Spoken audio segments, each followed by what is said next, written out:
ভারতের সঙ্গে বৈঠকের খবর পুরোটাই গুজব। আপনারা তো এমনই কসম খান।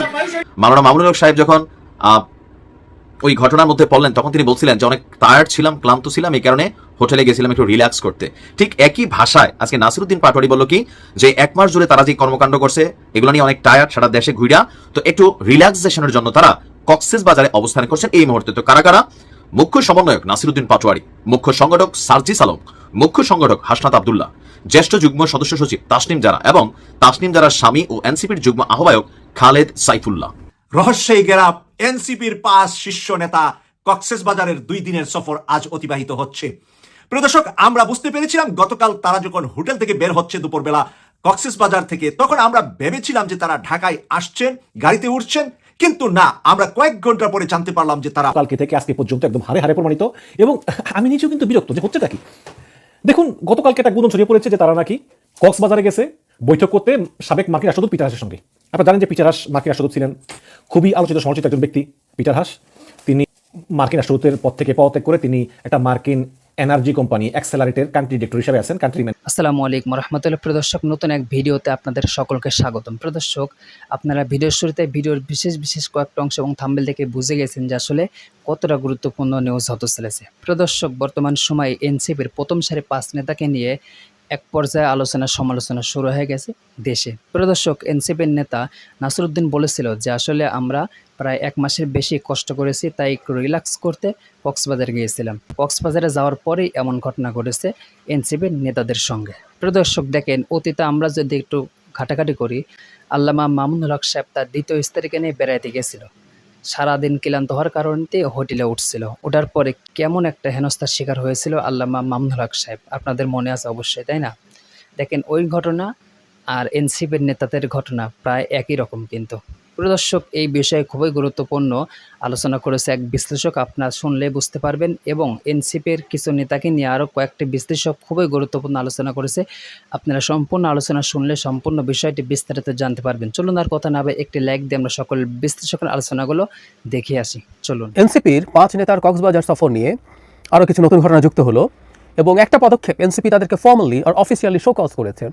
এই শোকজ করাটা কি ঘটনাটাকে আরও খানিকটা জটিল করে তুললো, নতুন কোনো ডাইমেনশন যোগ করলো, সেটা নিয়ে কথা বলবো। ইনফ্যাক্ট আমি যখন এই ভিডিও রেকর্ড করছি তখনও জানা গেছে তারা কক্সবাজারে আছেন এবং একটা নিউজ দেখলাম তারা রীতিমতো হোটেল পরিবর্তন করছেন।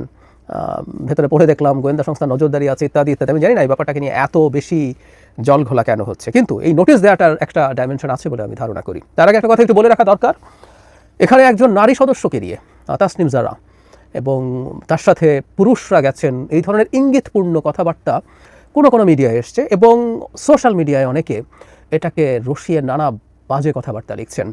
মানে আমাদের অসভ্যতার আসলে কোনো সীমা নেই। আমরা অনেকে হয়তো জানি যে তাসনিম জারার হাজব্যান্ড খালেদ সাইফুল্লাহ তাদের সাথে ছিলেন, 5 নেতার মধ্যে একজন খালেদ সাইফুল্লাহ। কিন্তু আমরা যদি খালেদ সাইফুল্লাহ যায়নি, তাসনিম জারা গেছেন বাকি 3 জনের সাথে, তো কি হয়েছে?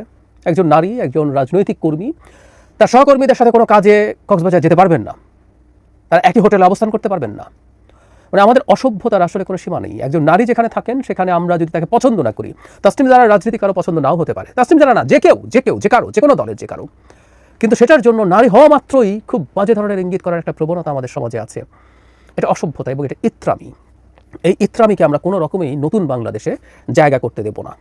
এমনকি তাত্ত্বিকভাবে বলছি, এটা যদি আওয়ামী লীগ নিষিদ্ধ, কিন্তু আওয়ামী লীগেরও কোনো নেত্রীর প্রতি, নারী নেত্রীর প্রতি যদি এই ধরনের ঘটনা ঘটে, এই ধরনের নোংরামের বিরুদ্ধে আমাদের অবস্থান নিতে হবে। সমাজে কথাগুলো বেসিক স্ট্যান্ডার্ড থাকতে হয়, সেটা আমাদের মানতে হবে।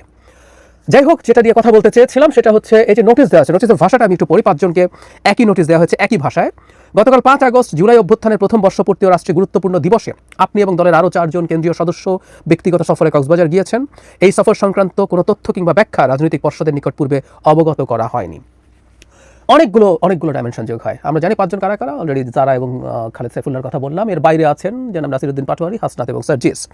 খেয়াল করি আমরা 5 জন সবচেয়ে পরিচিত মুখের মধ্যে, মানে এই দলটার এনসিপির সবচেয়ে পরিচিত মুখগুলোর মধ্যে 4-5 জন এখানে গেছেন এবং তাদেরকে আমরা আসলে এনসিপি বলতে এর বাইরে আর 1-2 জনকে হয়তো আমরা বুঝি, মানে বেশি পরিচিতির দিক থেকে বলছি। তো তাদের এই সেন্স অফ রেসপন্সিবিলিটি নেই যে তারা এতজন এভাবে যাবেন। এটা তাদের ভাষ্যমতে তারাই বলছেন যে তাদের যে রাজনৈতিক পর্ষদ আছে তাদেরকে অবহিত করা হয়নি, তারা এটা জানেন না, এতটাই ইররেসপন্সিবল তারা। খুবই ভয়ঙ্কর কথা। এখন সমস্যাটা কোন জায়গায় হয়েছে? পিটার হাস দেশে ছিলেন না, আমরা জানি। এই পিটার হাসের সাথে বৈঠক না। এখন প্রশ্ন হচ্ছে, এটা কি অন্য কারোর সাথে বৈঠক ছিল? কারণ তাদের এই সফর নিয়ে খানিকটা লুকোনোর টেন্ডেন্সি মনে হয়েছে, আমি নিশ্চিত নই, কিন্তু আমরা এই ধরনের একটা ভিডিও দেখার পরে এই ধরনের সন্দেহ হয়েছে।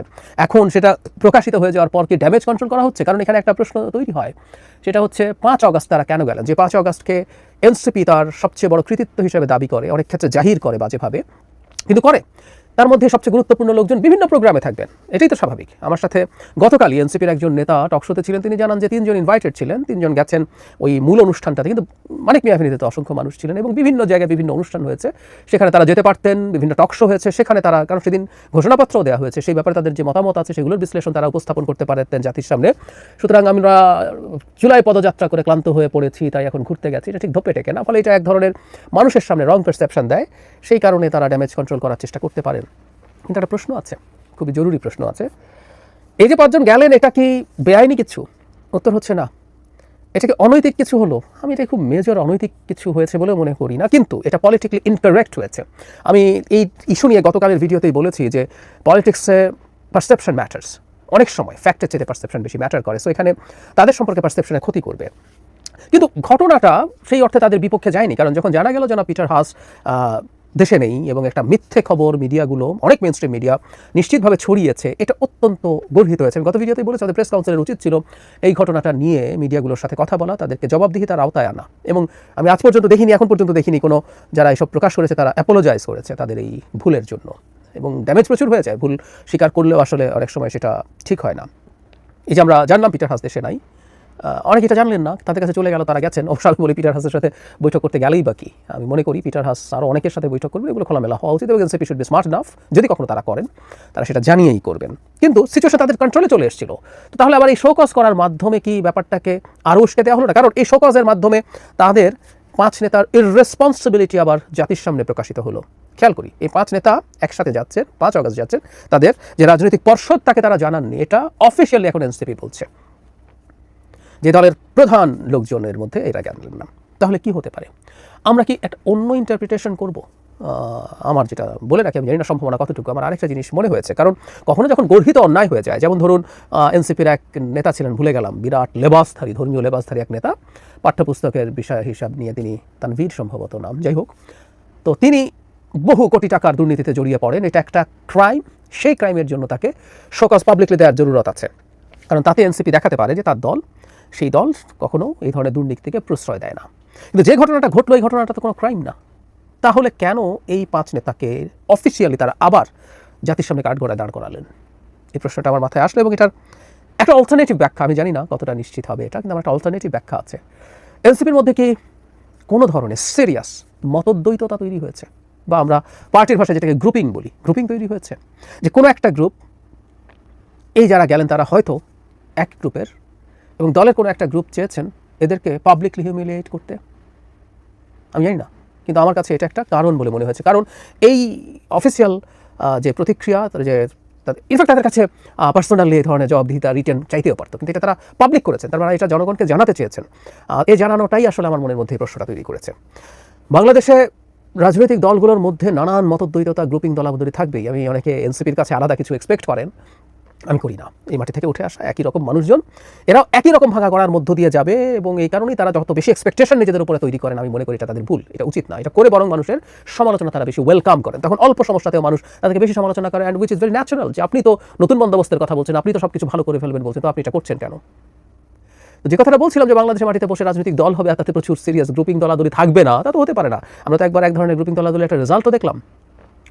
মানে তখন এক্স শিবির নিয়ে প্রচুর কথা হতো, জনাব জুনায়েদ এবং জনাব রাফেজ সালমান এনারা বেরিয়ে গিয়েছিলেন, তারা ওই পার্টিতে থাকার কথা ছিল, শেষ পর্যন্ত না থাকতে পেরে তারা বেরিয়ে যান, এবং রীতিমতো নতুন দল তৈরি করেন। তারা এখনও থাকবে না তা বলা যায় না, এবং আমরা জানি যে এক তো আইডিওলজিক্যাল ডিভাইডেশন আছে এখানে, তারা একটা আমব্রেলার মধ্যে সব একেবারে রাইট থেকে লেফট সবাইকে নিয়ে এসে একটা মধ্যপন্থী দল তৈরি করতে চাচ্ছেন, সেটা তো আছেই। তার বাইরেও ব্যক্তিত্বের সংঘাত থাকে বাংলাদেশের রাজনীতিতে, এবং এই ইয়াংদের একটা বড় অংশ যথেষ্ট তরুণ, এবং এখনও তাদের সোশ্যাল মিডিয়া বা অন্যান্য জায়গায় তাদের অ্যাটেনশন সিকিংয়ের টেন্ডেন্সি আছে, এবং অ্যাটেনশন পাওয়া না পাওয়ার হিসাব নিকেশ আছে। এগুলো প্রত্যেকটা সংঘাত তৈরি করতে পারে, কে বেশি ইম্পর্টেন্ট হয়ে গেল, কে বেশি প্রমিনেন্ট হয়ে গেল, এগুলো তাদের মধ্যে সংঘাত তৈরি করার সমূহ সম্ভাবনা আছে। সেই গেরাপ এনসিপির 5 শীর্ষ নেতা কক্সবাজারের 2 দিনের সফর আজ অতিবাহিত হচ্ছে। প্রিয় দর্শক, আমরা বুঝতে পেরেছিলাম গতকাল তারা যখন হোটেল থেকে বের হচ্ছে দুপুরবেলা কক্সবাজার থেকে, তখন আমরা ভেবেছিলাম যে তারা ঢাকায় আসছেন, গাড়িতে উঠছেন, কিন্তু না, আমরা কয়েক ঘন্টা পরে জানতে পারলাম যে তারা হোটেল পরিবর্তন করেছেন। তাদের নিরাপত্তার কারণে হোক বা লুকু চোখের আড়ালে যাওয়ার জন্যই হোক, তারা হোটেল পরিবর্তন করেছেন। জানা গিয়েছে কক্সবাজারে এখন অবস্থান করছে বাংলাদেশের প্রত্যেকটা গোয়েন্দা সংস্থার প্রতিনিধি। গোয়েন্দা সংস্থার প্রতিনিধিরা তাদেরকে লক্ষ্য রাখছেন। দুটা উদ্দেশ্য হতে পারে। একটা উদ্দেশ্য, তারা এই সরকারের বিরুদ্ধে দাঁড়িয়ে কোনো নতুন কিছু ঘটাতে যাচ্ছেন কিনা। আরেকটা হতে পারে, এই সরকারের পক্ষ থেকেই তাদেরকে নিরাপত্তা দেওয়া হচ্ছে, কারণ তারা হলেন টপ অফ দ্য কান্ট্রি বর্তমান তরুণ সমাজের মাঝে। এই শীর্ষ 5 জনের ভিতরে 3 জন তো অধিক জনপ্রিয় জনগণের কাছে, এবং জনগণ তাদের কিছু হলে সরকারকেও ছাড় দিবে না। এর মধ্যে আছে হাসনাত আব্দুল্লাহ, সারজিদ আলম, তাসনিম জারা, ডাক্তার তাসনিম জারা। এই 3 জনের কথা বাংলাদেশের মানুষের ভিতরে, হৃদয়ের ভিতরে তারা এমন জায়গা করে নিয়েছে যে তারা যদি বাংলাদেশের একটি নতুন কোনো পরিকল্পনা দেয়, সেই পরিকল্পনা ঝাঁপিয়ে পড়বে বাংলাদেশের লক্ষ নয় কোটি জনতা। এই সারজিদ, হাসনাত, এরা, তসনিম যারা, এরা শুধু পিকনিক করতে বা বেড়াতে, হলিডে করতে কক্সবাজার যাননি, গিয়েছেন নিশ্চিত তাদের একটি শক্ত অবস্থান, শক্ত পরিকল্পনা, শক্ত চিন্তা চেতনা বাংলাদেশকে নিয়ে তারা ঠিক কিছু ভাবছেন, অথবা বাংলাদেশের আকাশে কোনো কালো অন্ধকার দেখছেন।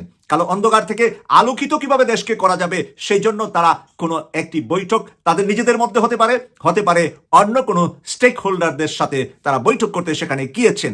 এই বৈঠক নিয়ে নানা কথার ভিতরে আমরা গতকাল দেখছি যে নাহিদ ইসলামের সাথে সরাসরি এসে, নাহিদের সাথে এবং আক্তারের সাথে তারা যেন জবাবদিহিতা করেন, সেই একটি নোটিশও সেই দিনই পাঠানো হয়েছিল, কিন্তু নোটিশের টাইম 24 ঘন্টা পার হয়ে গিয়েছে। তারা এখনো কক্সবাজারেই অবস্থান করছে। তারা নাহিদ ইসলাম এবং আক্তার হোসেনের কাছে জবাবদিহিতাকে তোয়াক্কাই করছে না। তাহলে তোয়াক্কা কে করবে? এখন কি নাহিদ আর আক্তার উল্টা তাদের কাছে জবাব দিতে হবে? এমন কোন কাজ নাহিদ আর আক্তারের মাধ্যমে হয়েছে কিনা যেই কাজের কারণে ওদের কাছেই উল্টা জবাব দিতে হতে পারে নাহিদ ইসলাম এবং আক্তার হোসেনকে? পাশাপাশি এখানে 2 জন আছেন উপদেষ্টা পরিষদে, এই এনসিপির সাথে একসাথে আন্দোলন করা। ওই 2 জনেরও কথাবার্তা, কার্যক্রম নিয়ে বর্তমান সময়ে রয়েছে আলোচনা এবং সমালোচনা। সরকারের পক্ষ থেকে, সরকারের ভিতরে থেকে সরকারকে কোনো শহীদ এবং যোদ্ধাদের রাস্তায় হাঁটাতে পারছে না তারা। তাহলে কি কারণে তারা সেখানে বসে আছে? কি তাদের কাজ? শুধু কি 2-4টি মন্ত্রণালয় পরিচালনা করাই তাদের কাজ? এটাই কি শহীদদের উদ্দেশ্য, লক্ষ্য, নতুন বাংলাদেশের উদ্দেশ্য, লক্ষ্য? নাকি তারা আরাম আয়েশ পেয়ে ভুলে গিয়েছে 1500 মায়ের সন্তানের জীবনের কথা, ভুলে গিয়েছে 30,000 মায়ের সন্তান এখন আহত অবস্থায় দেশে বিদেশে চিকিৎসায় আছে?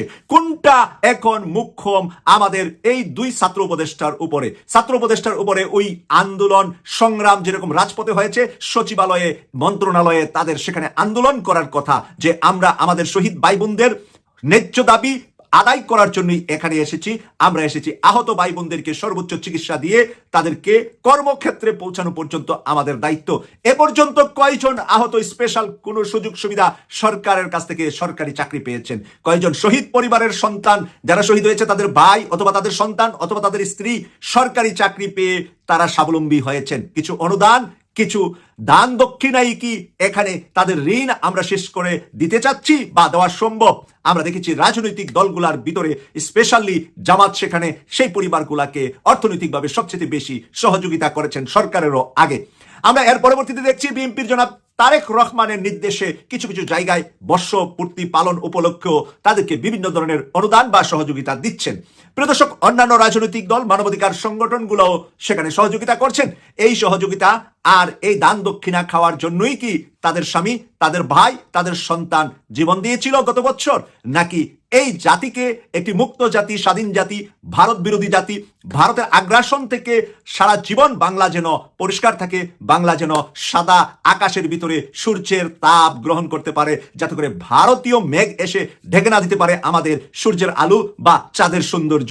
সেইটা করার জন্যই, বাংলাকে স্বাধীন করার জন্যই প্রত্যেকের উদ্দেশ্য লক্ষ্য নিয়ে এক রাস্তায়, এক পথে ছিলেন। আজকে সারজিদ, নাহিদ এবং আমরা তাসনিম যারা সহ তারা যারা এই যুদ্ধের নেতৃত্বের প্রথম লাইনে ছিলেন, তাদের মধ্যে কেউ উপযুক্ত দায়িত্ব পালন করছে না বলে আমরা নিজেরা এখন সমালোচনা করতে বাধ্য হচ্ছি।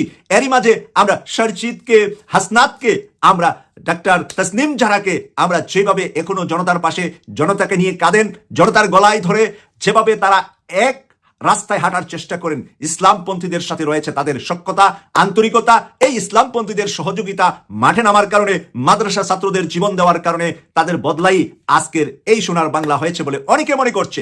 কিন্তু দুর্ভাগ্যজনক হলো সত্য, যে স্টেজে দাঁড়িয়েছিলেন নাহিদ ইসলাম, যে স্টেজে দাঁড়িয়েছিলেন মির্জা ফখরুল ইসলাম আলমগীর, যেই স্টেজে দাঁড়িয়েছিলাম অধ্যাপক মিয়া গোলাম পরোয়ার, যেই স্টেজে বক্তব্য রেখে জাতিকে জানিয়েছেন ডক্টর মোহাম্মদ ইউনূস 1 বছর পূর্তিতে এই পার্লামেন্টের সামনে, সেখানে মাদ্রাসার ছাত্র, আলেম উলামা, নির্যাতিত জনতাকে নিয়ে কোনো কথা ছিল না। কথা ছিল না শাপলা চত্বরে রাতের আধারে আমার মায়ের সন্তানদেরকে এই ডাইনি বুড়ি যে হত্যা করেছিল তাদের কথা ছিল না আমরা যেই 57 জন সেনা অফিসারকে 2 দিনের ভিতরে হারিয়েছিলাম বিডিআরের পিলখানায়। এই কথাগুলা বাদ দিয়ে ডক্টর মোহাম্মদ ইউনূস যখন কথা বলছিল তখন গা আমাদেরও কিরমির করছিল, আমাদের গায়ের ভিতরে জ্বালা জ্বলছিল যে ডক্টর মোহাম্মদ ইউনূসকে কি সেই জায়গায় আমরা সেই কারণে পৌঁছিয়েছি। আর ঠিক সেই মুহূর্তেই অভিমান অথবা দুঃখ অথবা প্রতিবাদ সৌরভ সেই অনুষ্ঠানকে তোয়াক্কা না করে, সেই অনুষ্ঠানে স্টেজে না দাঁড়িয়ে তারা চলে গিয়েছেন কক্সবাজারে নতুন কোনো স্বপ্ন, নতুন কোনো চিন্তা, নতুন কোনো পরিকল্পনা, নতুন কিছু জাতিকে উপহার দেওয়ার শপথ নিতে। মাওলানা মামুনুল হক সাহেব যখন ওই ঘটনার মধ্যে পড়লেন তখন তিনি বলছিলেন যে অনেক টায়ার্ড ছিলাম, ক্লান্ত ছিলাম, এই কারণে হোটেলে গেছিলাম একটু রিল্যাক্স করতে। ঠিক একই ভাষায় আজকে নাসিরউদ্দিন পাটোয়ারি বলল কি যে 1 মাস জুড়ে তারা যে কর্মকাণ্ড করছে এগুলো নিয়ে অনেক টায়ার্ড, সারা দেশে ঘুরা, তো একটু রিল্যাক্সেশনের জন্য তারা কক্সবাজারে অবস্থান করছেন এই মুহূর্তে। তো কারা কারা? মুখ্য সমন্বয়ক নাসিরউদ্দিন পাটোয়ারি, মুখ্য সংগঠক সার্জিস আলম, মুখ্য সংগঠক হাসনাত আব্দুল্লাহ, জ্যেষ্ঠ যুগ্ম সদস্য সচিব তাসনিম জারা এবং তাসনিম জারার স্বামী ও এনসিপির যুগ্ম আহ্বায়ক খালেদ সাইফুল্লাহ। নাহিদ সম্ভবত জানেন, নাহিদ আজকে প্রোগ্রামে তিনি হয়তো সেখানে উপস্থিত হচ্ছেন, আমি জানি না তিনি যাচ্ছেন কিনা। তো 1 বছর পূর্তির এই বিশেষ দিনে কেন কি এমন ঘটনা হয়েছে যে কক্সবাজার গিয়ে তারা আপনার টায়ার্ড কাটাইয়া রিল্যাক্স ফিল করতে চাচ্ছেন? এদিকে এত বড় আয়োজন, এত বড় অনুষ্ঠান, সেই অনুষ্ঠানে এনসিপি নাই। কক্সবাজার বিমানবন্দর সূত্র বলছে আজকে এমন না যে আগে গেছে কোনো পূর্বঘোষিত প্রোগ্রাম ছিল, আজকে বেলা 11:30 দিকে বাংলাদেশ বিমানের একটি ফ্লাইটে এই 5 নেতা কক্সবাজার বিমানবন্দরে অবতরণ করেন। এনসিপির 5 নেতার এই কক্সবাজার ভ্রমণ ঘিরে সারা বাংলাদেশে ছি থুথু অনেকে ফেলছেন। অপরদিকে আবার হান্নান মাসুদ তিনিও বলছেন গতকালকে রাতে ফেসবুকে স্ট্যাটাস দেয়া যে 158 জন সমন্বয়ককে দাওয়াত দেওয়া হয় নাই, এই কারণে তিনিও আপনার এই প্রোগ্রামে যাবেন না। এখন তারা আছে কোথায়? বিমান থেকে অন্যান্য যাত্রীদের সাথে নেমে এনসিপির 5 নেতা 20 কিলোমিটার দূরে উখিয়ার ইনানি সৈকতের 5 তারকা hotel sea pearl beach resort and স্পাতে আপনার তারা অবস্থান করছেন। হোটেলের মাইক্রোবাসে তাদের বিমানবন্দর থেকে নিয়ে যাওয়া হয়। তো কেন আসলে তারা সেখানে গেলেন? এমনকি যাওয়ার আগে সেখানের আইন শৃঙ্খলা বাহিনী বা প্রশাসন কাউকে বিষয়টা অবগত করানো হয়নি। সেখানে গিয়ে যদি তারা ধাওয়া খায়, গোপালগঞ্জের ঘটনা তো দেখছেন, আর্মি কিভাবে তাদেরকে বাঁচাই নিয়ে আসছে। সো হঠাৎ করে সেখানে গেল, কারোর সাথে যোগ নাই, জিজ্ঞেস নাই, প্রশাসন জানে না, যাই যদি কক্সবাজার সৈকতে একটা ধাওয়া খায় পরে তো ভাই দোষ হবে কার? আওয়ামী লীগের। এই ধাওয়া যে কোনো কেউ দিতে পারে। সারা বাংলাদেশের মানুষ যখন এই দিনটার জন্য নিজের পকেটের টাকা খরচ করে, ডক্টর ইউনূসও কম না, 8 জোড়া ট্রেন ভাড়া করছেন 30,46,000 টাকা দিয়া, তো মানুষ আনার জন্য। আর এই দলটার এনসিপির এই প্রধান 5 নেতার আজকে কক্সবাজার ভ্রমণ আপনি কিভাবে দেখছেন? আসলে কি সবই চাপাবাজি, চেতনাবাজি? পয়সা কামাইছেন প্রত্যেকে, টাকা পয়সার মালিক হয়েছেন, নানান জায়গায় নিজেদের পরিবারকে সেট আপ করে ফেলছেন, এরকম অভিযোগ আছে। বাবাদের অবস্থান পরিবর্তন হয়েছে, নিজেদের অবস্থানের পরিবর্তন হয়েছে, কিন্তু এখন পর্যন্ত আজকের দিনে পুরো গণমাধ্যম জুড়ে শত শত নিউজ আছে এই জুলাই অভ্যুত্থানে যারা নিহত হয়েছেন, আহত হয়েছেন, কেউ চিকিৎসা পায় নাই, কারো বউ বাচ্চা এতিমখানায় গিয়ে আশ্রয় নিছে, কেউ এখনো শরীরে বুলেট নিয়ে ঘুরতেছে, এরকম শত শত স্টোরি আজকে পত্রিকা জুড়ে। আর সেই এনসিপির নেতারা আজকে গিয়া সব চেতনা ভুইলা রিল্যাক্সেশনে আছে। প্রিয় দর্শক, আপনারা একে একে সকল বিশ্লেষকের আলোচনাগুলো শুনলেন। অবশ্যই আপনারা বুঝতে পারছেন যে আসলে আল্লামা মামুনুল হক সাহেব এবং বর্তমান সময়ে এনসিপির নেতা তাদের অবস্থা প্রায় কিন্তু একই রকম। আপনারা কিন্তু বিশ্লেষকের মুখ থেকে শুনলেন। প্রিয় দর্শক, এখান থেকে আপনারা কি বুঝলেন, কি জানলেন, অবশ্যই কমেন্ট বক্সে জানিয়ে দেবেন। আরও এরকম নিত্য নতুন আপডেট নিউজ পেতে আমাদের এই চ্যানেলটি সাবস্ক্রাইব করে পাশে থাকবেন। ধন্যবাদ।